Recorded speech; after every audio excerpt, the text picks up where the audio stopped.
Hello and welcome to the Brand Hunch podcast, where we explore ideas and hunches around how marketers are growing great brands. It's a look under the hood at how much is marketing science and how much is built on a hunch. This episode was recorded live at Clear Hayes House, part of South by Southwest Sydney. So let's get stuck in. Hello, everybody. Thank you for joining us here today at Clear Hayes House. Really thrilled to have this next session on. These two people I've known for a very long time. Lindsay, I first met at South by Southwest in Austin, 10 plus years ago now, I think, when I was in a former life as a journalist, and she was just starting up with cello. Now look at where she is today. It's a really inspiring story. And Mark, I've known even longer. He was a very good friend of my brother at uni. Anyway, without further ado, I'm going to introduce Lindsay and Mark. Hello. Welcome to our first live ever podcast recording. This is my first live and Mark's first ever podcast. Yes, it is. So I'll try not to disgrace myself.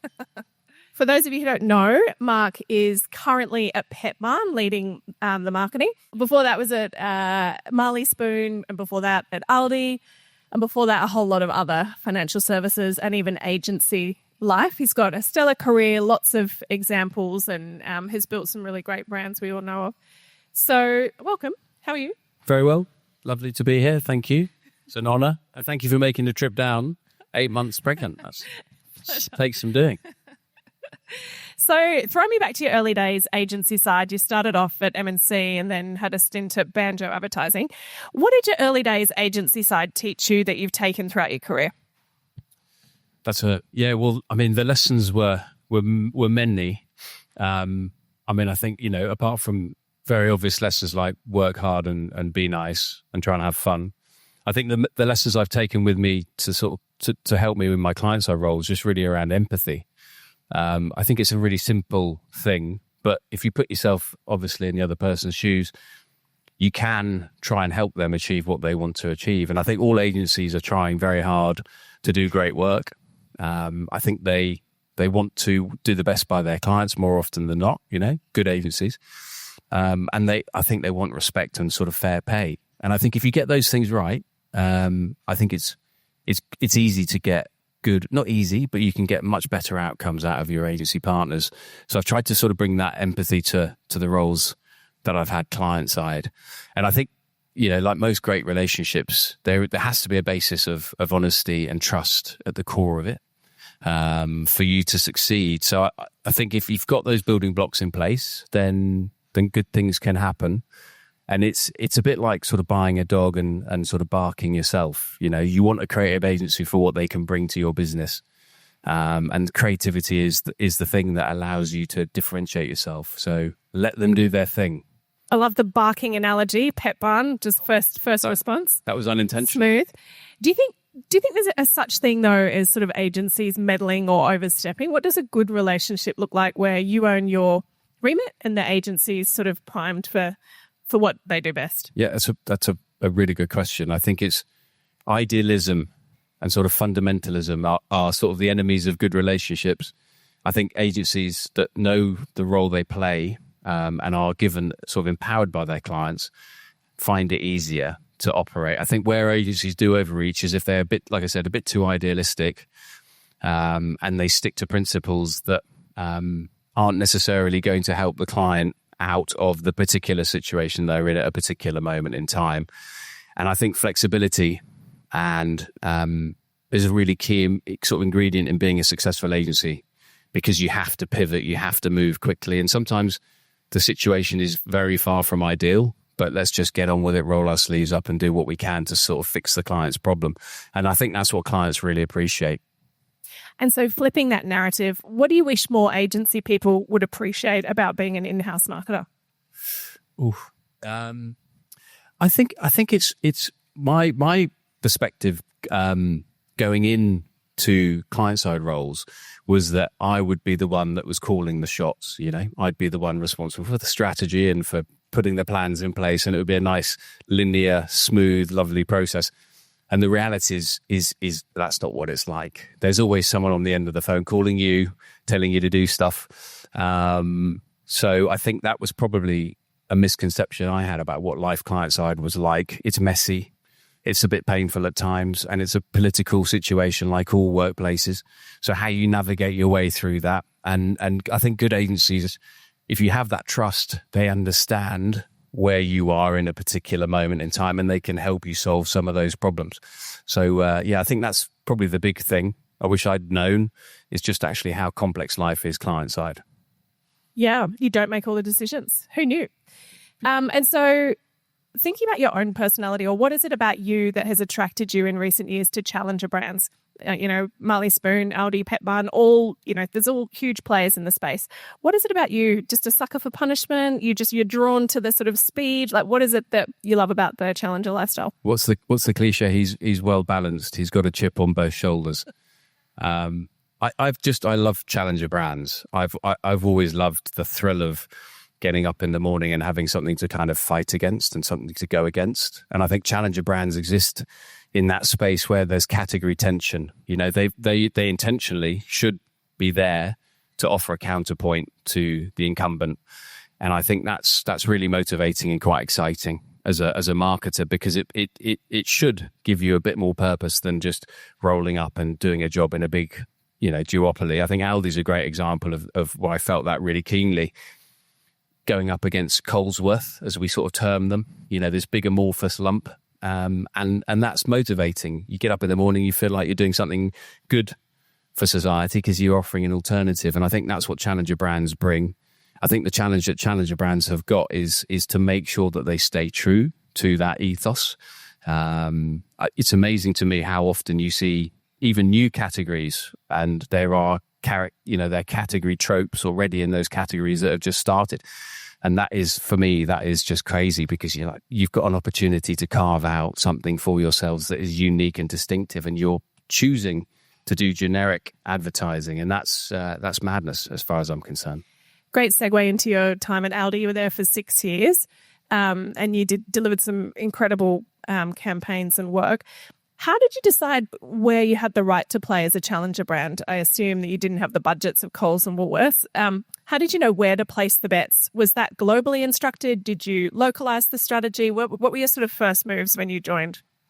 The brilliant thing about Aldi is their management structure is called the AMS, and it's a Bible that everybody sort of not memorizes, but it's very sort of core to the culture. And it's about delegation of authority. So the Australian business runs itself, and there is no oversight from the other parts of the organization. So everything we did locally was developed locally, and our strategy was local. And we have a very different consumer sort of environment to say what was, what you'd see in Europe or the UK or in America. And so that meant a very different strategy to the strategy that they deployed in those countries. In terms of, I guess, the way that we approached how we talked about the brand, and then how we talked about and challenged our competitors, it was based on the need in the moment. And so positioning ourselves as an organization that was good, different, loads of stories you could tell about why we were fundamentally different. We had this bizarre shopping experience. You need to put coins in the trolley. You've got this weird aisle down the middle. And so how do you spin that in a way that makes it feel like a positive? And equally, how can you have a pop at your competitors in a way that depositions them, that makes them look frivolous or wasteful or whatever it is that you're particularly trying to communicate to customers? So lots of different things in the playbook, but always linked back to a really clear marketing strategy. The tactics have to deliver back to the marketing strategy, and the marketing strategy is always in service to the business strategy. I think the only thing more stressful than labour is probably at the Aldi checkout, as like all of the materials come through at the till, and you're frantically trying to pack. Yeah. How many of those isms about the experience, the coin-operated trolleys, were deliberate, and how many were just inherited? Well, the experience was designed intentionally to take cost out.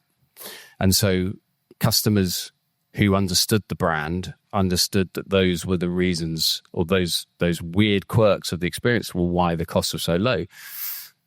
And so, but there were a whole bunch of people out there 10 years ago who'd never shopped at Aldi, had never stepped foot into an Aldi. If they had, we had lots of experiences in WA when we launched where people would walk in and pick things up and then just put stuff down and run out because they had no idea what was going on. This is weird. The brands, I don't recognize the brands. What is happening?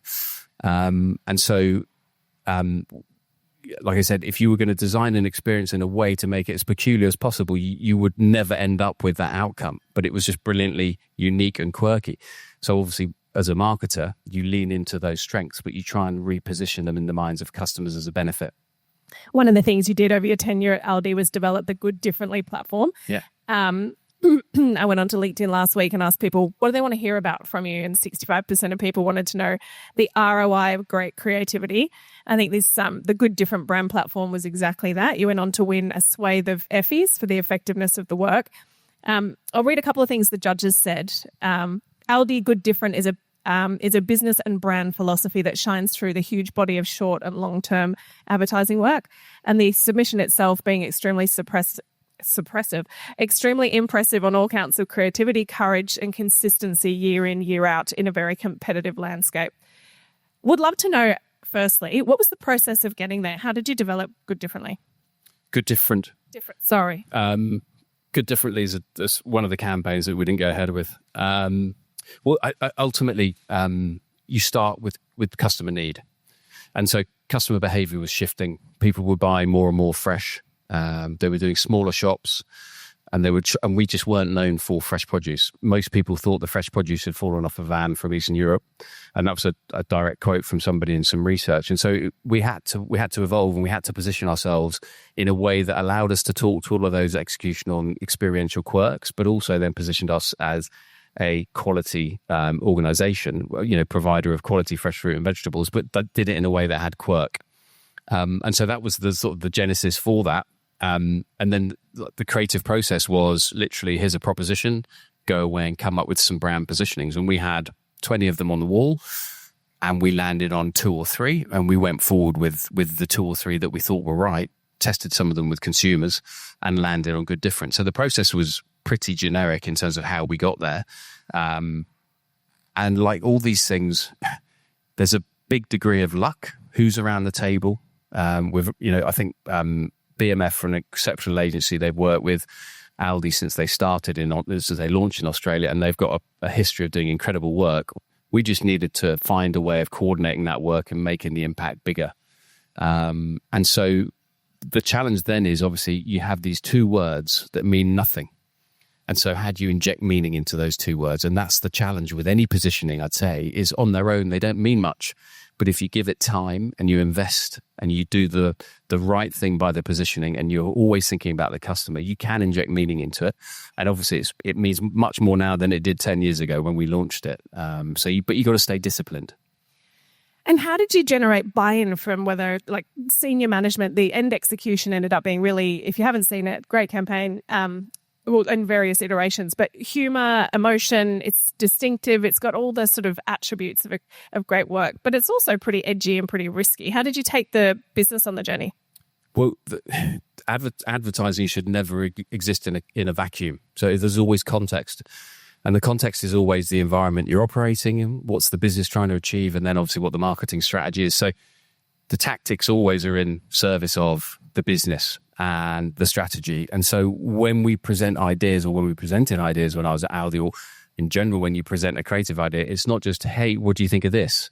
It's like intentionally we're trying to shift perceptions around our fresh fruit and veg offering.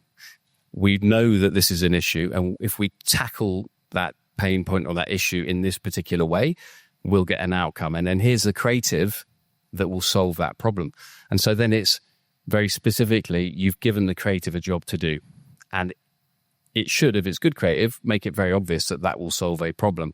And so everybody's on that journey. Everybody has bought into every step of that process. And so really the final piece of the jigsaw is the creative. And more often than not, you take 2 or 3 creative concepts in, they all should deliver against the proposition, and they should all do a job. And then it's a question of subjectively, which ones do we like? And then to the question around risk, I think my provocation to the business was always, if I spend this money and we buy these impressions and nobody remembers this campaign or sees it or remembers it, all the money is wasted. And so what's the risk of not doing that? Great. And so one of the reasons you won the Effie Awards was for the long-term application. How far out were you thinking about the creative horizon of the work? If an agency or BMF was pitching to you a concept, were you thinking about 5 years down the track, or was it in service of now and then contextually we'll evolve it over time? When we launched it, there was obviously a very different set of, I guess, objectives that we set ourselves. Probably 2 years, a year and a half, 2 years in, the situation had changed. And I bring it back to the business problem. If the business problem you've got today is still the business problem you had 12 months ago and is still going to be the business problem you have in 2 years, then don't change your strategy. Don't change your creative. Stay the course. One of the sort of things I talked to the business a lot about was we've invested in this creative. It's great creative. Let it run. Let it run for 2 years. Let it run for 3 years until the business problem's gone. Until people see us as equally high quality as Coles and Woolworths on fresh fruit and veg. This is an ongoing job. The job is never done. And so I think that helps people feel more comfortable with investing into media and advertising in a way that makes it feel like it's part of a longer term solution. Obviously, there are situations where you have to change tack. COVID was a brilliant example of that, where we were tracking along beautifully and then suddenly the goalpost shifted. What customers valued and what drove purchase totally transformed overnight. And suddenly what we were doing wasn't working. And so you're put in a world where you have to react. And so that was a brilliant learning curve in terms of rethinking strategy and then very quickly executing. But then again, setting those goalposts, setting those long-term objectives. What's your approach to creative testing? Have you done it throughout your career? Do you think it's a good thing? At what points have you tested creative? Definitely have tested heaps of creative in concept form, and it generally kills ideas dead, and particularly ideas that are unexpected, because consumers will tell you they like stuff that is pretty average because they're just playing to the mean. And so what I really enjoy doing, though, is taking a campaign to market and then refining it. Hopefully what you can do is you can creative is really about stripping something back down to its absolute bare essentials and delivering something that is absolutely going to nail the proposition so that there is no doubt in the consumer's mind what you're trying to tell them. But it does it in a way that's super creative. And I think ad testing, once you've got the campaign live, is a real treasure trove of learning, and it allows you to tweak and whittle and simplify and just evolve things to the point where they are massively well optimized against, like I said, that objective of just stripping out anything that's extraneous. Anything that gets in the way, get rid of it. Someone's trying that. Try not to be got the Hoover going.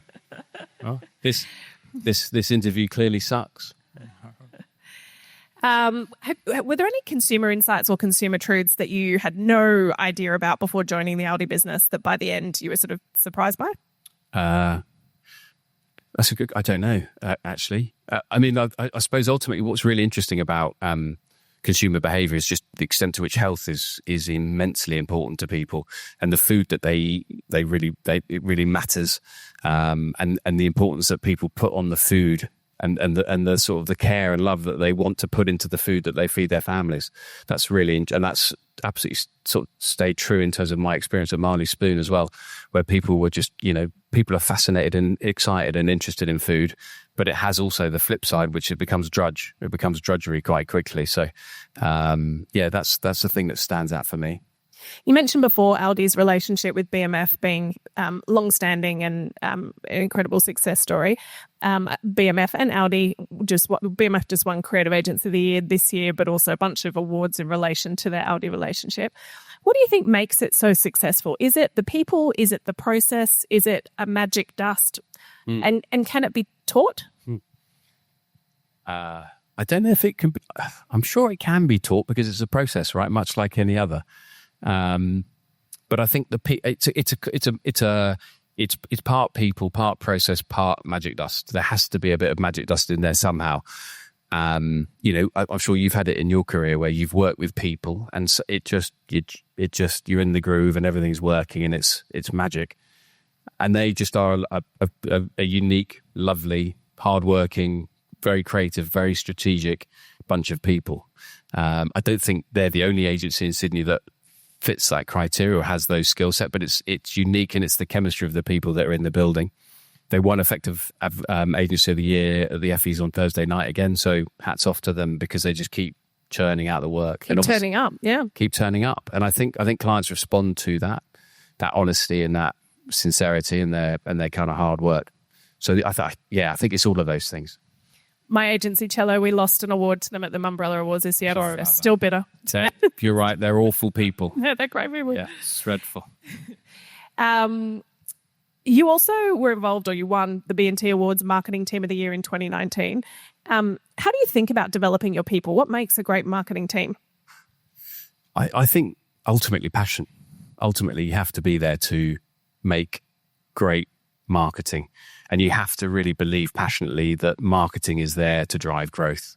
And the role of marketing is important. I think if you don't believe those things, then you walk into a room and you can tell straight away if the people who love the marketing and people are just there to kind of, clock in and clock out. And so I think that's essential. I think then to help a team be successful in an organization, you have to be really clear with the organization about the role that marketing plays, the remit of marketing. And a bit like the sort of dog barking analogy I made earlier, it's like, why are we here and how do we add value to the organization? And how can the organization enable us to do the work that's going to make us feel great, but is also going to help you look great and drive sales? And I think getting those guardrails in place is really important. Yeah. Moving on to your role at Marley Spoon, you were CMO and Chief Commercial Officer. Was it just optics that you had both of those titles in your title, or did the business genuinely value the commercial driver that marketing is for the business? And do you think we'll see more of that? There was definitely a bit of optics in there. The commercial dimension of that role, sort of getting right into the nitty gritty, was a lot about partnerships and arranging partnerships with affiliate marketing organizations, but then also other brands. So we work with Woolworths. And so being responsible for managing those relationships and driving commercial outcomes for the business was a big part of the remit. But again, I was on the LT as well. And so that was a really interesting learning curve coming from Aldi. Not a huge organization in terms of how it stacks up against, say, Coles or Woolies, but certainly a lot bigger than Marley Spoon. And Marley Spoon is a small business that is growing. And so just being on the LT and understanding cash flow, understanding where money is being spent to allow the business to grow, whether that's operationally or whether that's on marketing or whether that's literally paying salaries, that was a real eye-opener for me and just made me very sort of clear in terms of the role of marketing, but then also being very appreciative of whatever money we had to spend on things and trying really hard to make sure that it worked, because it's a tough game in a small business versus an organization like Aldi where we were growing and things were a lot easier. And I guess you've got to have a hand-on-heart approach then, that every dollar you're spending, that there's a business case behind it, versus in a vacuum of maybe how marketing has been incorrectly viewed as a cost center. When you're driving commercial value, you've got to have the business case behind it. 100%. And do you think, it's my perspective and my hunch, that we will see more marketing roles morph into commercial roles or growth roles by way of valuing the revenue that marketing delivers? Do you think the same? Do you think differently? Yeah, I think marketing is in a tough place at the moment. I think there's the sort of digital kind of component, which is super complex, super challenging. Obviously, like you said, there's a commercial dimension to it as well, and technology is moving forward at such a pace that it is. I think it's quite hard sometimes to sort of make a clear case for the role that marketing plays alongside strategy, business strategy, and the role that marketing can play to drive those strategic objectives. And I think for me, that's the sweet spot when there's absolute alignment in an organization between what the marketing part of the organization is delivering and how tightly plugged into strategy that is and business strategy. That's when you get these incredible incremental gains. And I think that's getting harder to do. I was reading an article that when you started at Marley Spoon, you wanted to uncover new revenue streams and think really practically about growing the business. Did you do it? And how did you do it? Yes. Some successfully, some less so than others. I think Marley Spoon I was amazed by how tough that category is in terms of a customer will spend a minute or two on our app. And if they are not grabbed by the first 20 recipes they see, they're off and that's them lost for the week. And so all of that emphasis we had to put into just making sure that the menu was incredible each week. So the culinary team were working unbelievably hard to create recipes that we thought were going to resonate with customers across both the Dinnerly and the Marley Spoon brands. So how do you create that excitement? And I think there was an unlock for me where it became very obvious that it wasn't clear what the food looked like. It didn't represent the brand. And so finding ways to make sure that the menu represented what the brand stands for and making sure that when you serve up a Marley Spoon meal, it feels different to HelloFresh and it feels different to Dinnerly was a real moment for us. And I think we did some amazing innovation around the menu to try and make sure that the Marley Spoon brand was represented in the best possible way. So that was really interesting work and really rewarding work. And we created revenue streams from that because we created a whole new range of products that were permanently ranged on the menu, and that drove repeat purchase and drove revenue. So that was a high point. And being a much smaller business than Aldi, did you have more say in the 4 Ps? How did you think about the remit? Yeah, pricing was a really big part of what we did. So we did some pricing studies because the category generally is very price promotional led. So I'm sure you bought the category. Each brand has $200 off the first 4 boxes, 5 boxes. So just navigating that world and creating offers that allowed us to get the best retention rate for a start point was really complex and hard work. And then from a pricing point of view, working out how you have a good, better, best strategy where you've got products that are part of the everyday range, and then you steadily increase price to drive purchase, but then also drive all that incremental revenue was a really important part of what we did in the app to make sure that we had the right range of products and in a range that was going to drive the best margin outcome and also the best retention outcome as well. And then obviously drive the best CSAT at the back end as well, because obviously you want to make sure is that the product, when you cook it, it's amazing. So yeah, much more involved in that pricing world than I ever had been from an Aldi point of view. I didn't touch pricing. That's all done by the buying team. Yeah. What's driven, what macro trends have driven the success of meal kits or ready-made meals in the last few years? I think it's really interesting. Ahmed sort of said earlier, people are really interested in the food that they eat. People are very interested in health. Obviously, if you get on social media, it might just be my feed, but it's all about, health hacking and meditation. And it's not babies? No, it's not babies. Weirdly not, yeah. So I think there's obviously health is a massive sort of macro driver of purchase behavior. Then you've got convenience sitting underneath that. Obviously, everybody is unbelievably busy and busier than they ever have been. And so how do customers balance those two needs? And you sort of go, well, meal kits sit sweetly in that middle ground where you can have something interesting that tastes amazing, that's really healthy. It's much better for you than takeaway. And it's not bolognese or meat sauce 7 different ways during the week, because most people have got, I think, 7 to 10 meals in their repertoire that they cook on repeat, and it gets quite boring quite quickly. Do you believe in localized content, or do you think global does a good enough job? That's a really good question. I think it depends on the category. So I think some FMCG brands you can get away, shampoo brands. I don't know why I mentioned shampoo brands. But so FMCG, I think you can do that. I think it depends on the context, and I think it depends on. So Aldi was an interesting one.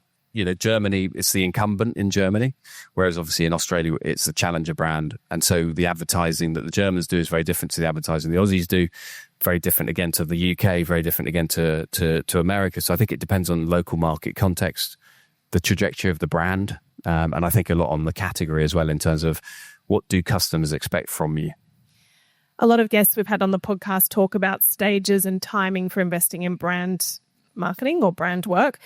Too early and you're just trying to get by and you've got limited budget and you're focused on performance, and then too late and you sort of haven't created future demand. What's your experience been across the different organizations in investing in brand? When have you known the time is right?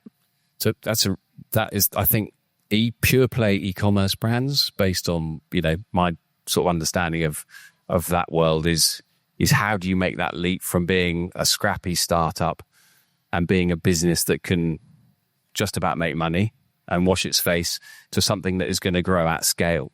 And I think what's interesting about pure play e-commerce brands is not many of them have made that leap successfully. I think bricks and mortar retail and omni-channel retailers have got a massive advantage in terms of physical footprint, which is not new news to anybody. But if you've got stores that a customer can drive past, that makes a big difference in terms of your ability to convert them online as well as in store. And so I don't think there's a simple way around it other than to say invest in brand from the start and make sure that brand is always part of the marketing mix, and invest it the appropriate way throughout the life cycle of your brand, so that it is always very clear what you are, what you stand for, because you can't suddenly pretend to be something you're not. And if you're not able to do that from the inception, then I think you're going to struggle. So you had this amazing relationship, long-standing relationship with BMF at Aldi. How did you transition into in-house or agency relationships at Marley Spoon? Was that an easy one for you? Like, I assume you didn't work with BMF moving forward. No, we didn't. No, absolutely not. No, we didn't have the budgets of Aldi. Do you know what? I really enjoyed that process, actually. We had some amazingly talented in-house creatives. So we had the culinary team, who are the folk who are literally inventing the menus each week and did amazing work. And we luckily got to eat all of their creative work, which is an unusual situation, but really creative, clever people and super hardworking and lovely. And then we had an in-house production team who did all of the photography, created all of our social content, and they were really talented. And so I think bringing it back to making sure your strategy is clear. I tried to build a really clear strategy for each of the different brands that we owned. And then I tried really clearly to sort of give them briefs that they would be able to execute on. And what was incredible was how well they reacted and how brilliantly they responded to the briefs that I gave them. And we worked collaboratively. Obviously, it was a collaborative process. But yeah, it's I think all creative people, if you give them the right direction and you give them a really nice set of guardrails to work within, will respond in the right way. And that's the exciting part of the process, because you don't know what you're going to get. But if the conditions are right, then I reckon 80% of the time you should get a good outcome. And so have you landed now more in favour of in-house teams versus external consultants? I think a lot of it, we talked about this a lot when I was at Aldi. And so I think it's really more about talent retention and it's about talent attraction. And if you can solve those two issues and have an in-house team, and you can have a top class working, team who have creatives who can create incredible stuff that is going to differentiate you against your competitors, then go your hardest at that. I don't think every brand can do that. There are certain hubs that people like to be near, like the city or, transport. So I think my view is, look, the other thing I think is the challenge is that you have people in roles for more than, say, 2 or 3 years, and people become creatures of habit. And so the creative work starts looking quite same. And I think having new creative talent coming in onto a business is also gives it a new impetus and a new perspective. So if you've got the budget and if you can invest into the right sort of agency relationship, I'd probably go that way for those reasons. I did a bit of undercover digging and I spoke to a friend that works at BMF and asked them all about what you were like to work with. And you still went for the interview. And still, you're here. And they said that you were incredibly intuition and gut feel led. You just sort of instinctively knew the right decisions and right moves to make. Have you retained that moving into Marley Spoon and now at Petbarn, or has that changed? Well, I think I'm much more strategic than that. I'm joking. It's interesting. That's how they perceive me. Everything we did and everything I've tried to do in my career has always been informed by customers. And what do customers think about us? What do they want? And then obviously, how can we line that up with the business strategy? So it may have looked like I was flying by the seat of my pants, but I hope there was always a reason for what we were doing and there was a clear strategy sitting behind it. And then I think judgment calls, you make judgment calls every day in life, at work. And I think once you get to a certain age, you've probably been around enough. And I think you get a feel, you spend enough time talking to people and you get a sense. Been around the block. You kind of get a vibe for where things are at. And I think for me, that's just part of my job, is to make good judgment calls. I've made some absolute stinking judgment calls as well and been, called over the coals for it as well. So you don't get it right all the time. But I reckon 80% of the time, you just have a feel. You just get a sense for what's the right play. So you're now over at Petbarn, working with pets. Obviously, people love their pets, but there's also a reality to cost of living and crunch for a lot of households. What are you seeing macro-wise? Are people prioritising investing in pets at all costs, or are they cutting back and sort of focusing on essentials? How does that play into bigger trends? I think the big trend for me, and as you know, COVID was a massive accelerant for a lot of these trends that have sort of kicked off. And pet ownership was one of those trends. And I think what people were looking for was emotional connection. And I think pets give people that emotional connection, and that desire for emotional connection hasn't gone anywhere. In fact, it's probably gotten worse since COVID. You know, you sort of look at the hockey stick of, you know, anxiety and people reporting mental health issues. I think people just generally are a bit unsettled. And I think what pets do is they give you that unconditional love, and they give you a moment in your day. And it's whenever I've got a dog, Coco, she's always delighted to see me. And I may have only just left 2 minutes ago. And that's just a life affirming thing that you can have in your life. And I think that's what people respond to with pets. And it's a wonderful thing. And I think very lucky to work at, you know, in a category where you get these moments of joy and it's unadulterated. I think I'd say as if you sort of think more broadly, what does it say about us as a society? And I think there's a lot to be said about brands trying to help people connect and find that emotional kind of connection that people are looking for. Biggest question of the episode. Do you think the term fur baby is here to stay? 100%, 100%. Yeah.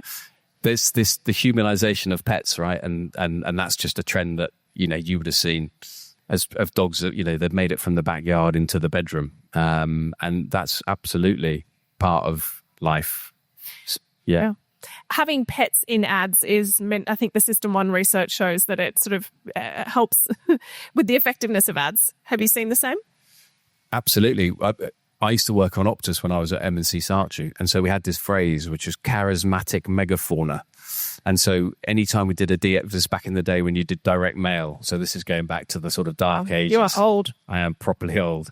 And so you do a DL letter. And if you put a whale, an elephant, or a silverback gorilla on the outside of the envelope, your open rent went up by 20%. Wow.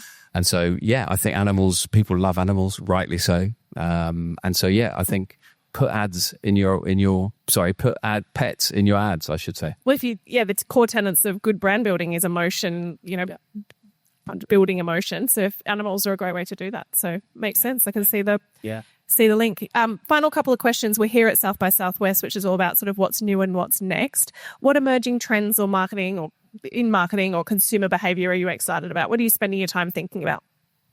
I think if you think about consumer behavior, I think what we talked about, you know, that emotional connection that people are seeking. I think from a marketing point of view, I think AI and the advent of AI is going to, you know, obviously technology's lowered the barrier to entry in terms of what's achievable, and how quickly people can create things.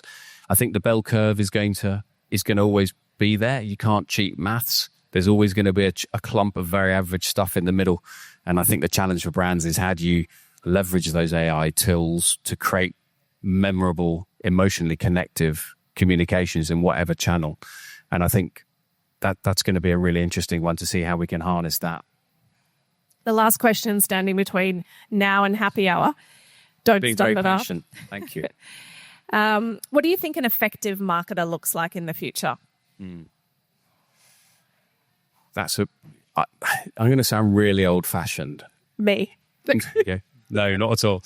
I think it's somebody who's got a really clear understanding of what customers need and want. Again, comes back to strategy. I think what's going to happen is people are going to be able to execute faster and quicker and at scale like never before. The risk of that is, though, that you have average, disconnected, confusing communications that don't ladder up to anything. And where do you want to be as a brand in 2 to 3 years? And I think if you can use all of that technology and you can position that brand to be somewhere where you're going to have an edge on your competitors in 2 to 3 years' time, that is always going to be gold. And I think that's the challenge, is how do you do that in amongst all of the noise that's happening? Incredible. Thank you for sharing all of your stories and wisdom.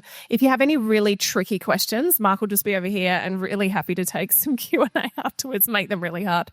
Thank you for joining. Thank you.